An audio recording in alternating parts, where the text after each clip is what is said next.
Buenas noches, mi nombre es Natalie Caterina Muñoz Chaparro, soy de la ciudad de Duitama, estudio ingeniería industrial.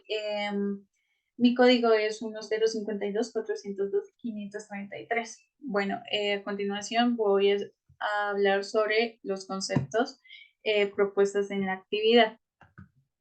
Mm,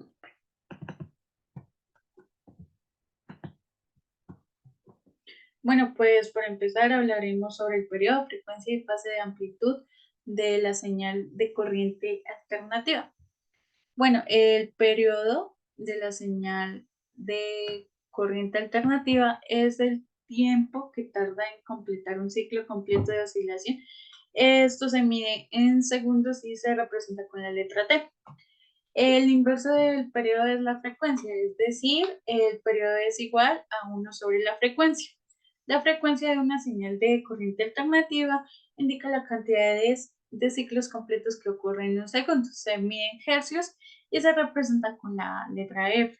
Frecuencia se relaciona inversamente con el periodo que ya se mencionó anteriormente. La fase de una señal de corriente alternativa se refiere al desplazamiento angular de la señal en relación con la señal de referencia. Generalmente una señal sinusoidal pura se mide en grados o radianes y se representa con este símbolo. La fase describe cuando comienza la señal de su ciclo en relación con el punto de referencia. La amplitud de la señal de corriente alternativa es el valor máximo de su valor instantáneo.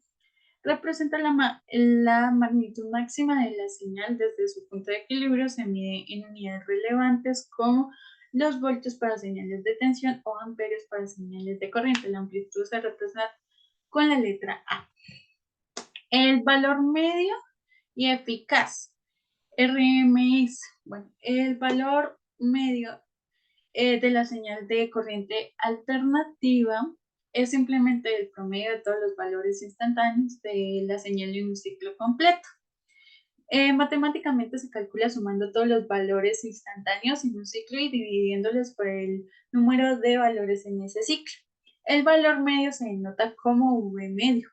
Para una señal sinusoidal pura, el valor medio es 0, ya que la señal se balancea alrededor del eje de referencia en un ciclo completo. Sin embargo, en una señal no simétrica, el valor medio puede ser distinto a 0.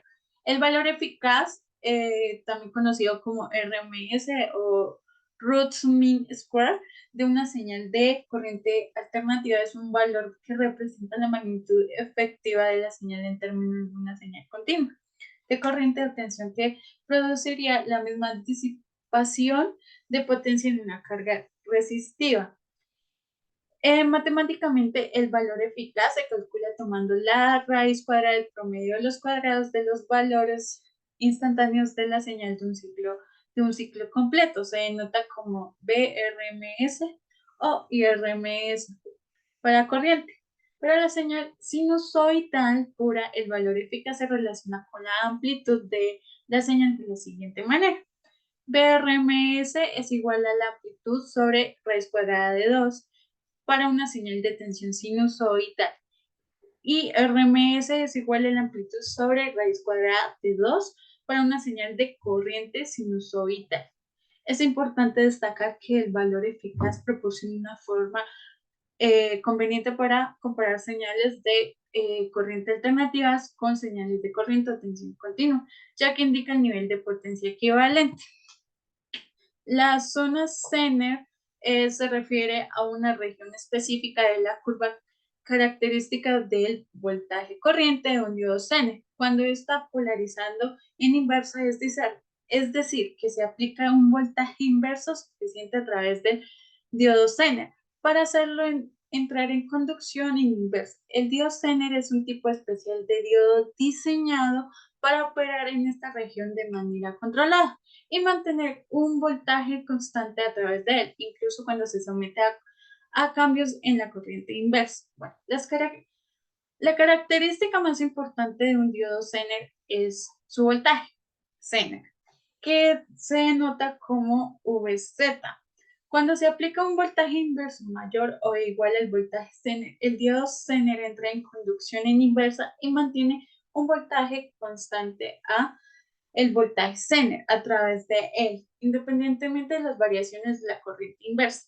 La zona Zener se encuentra en la parte de la curva IV, o sea, voltaje corriente del diodo Zener cuando está polarizando inverso y representa la región donde la corriente inversa es relativamente constante, mientras el voltaje inverso se mantiene en cero cerca del voltaje Zener.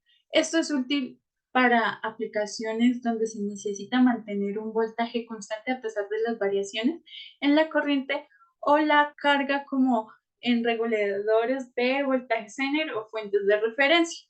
Bueno, la ecuación es así. Eh, Corriente a través del diodo Zener es igual a la corriente de saturación inversa por el exponente de la tensión aplicada al diodo sobre la tensión Zener nominal. Bueno, la corriente de fuga inversa pues se refiere a la pequeña corriente eléctrica que fluye a través de un diodo cuando está polarizando en inversa. Es decir, cuando se aplica una polarización inversa a través del diodo. Esta corriente inversa es generada debido a los portadores de carga minoritarios en el material semiconductores del diodo y es una característica inherente de los diodos. La fuga de corriente inversa es generalmente muy baja en los diodos de silicio típicos, del orden de microamperios, o incluso en el rango de picos amperios. Sin embargo, en diodos especiales, como los diodos Zener y los diodos de avalancha, esta corriente inversa puede ser más alta y controlada en lograr ciertas características de regulación o protección.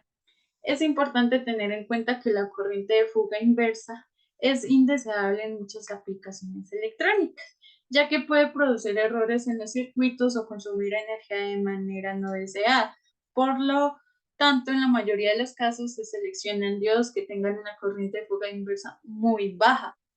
Bueno, la ecuación es eh, la corriente de fuga inversa es igual a la corriente de saturación inversa por la tensión aplicada sobre la constante de Euler, que es aproximadamente 2,71828 elevado al factor de ideal, el factor ideal del diodo, menos 1.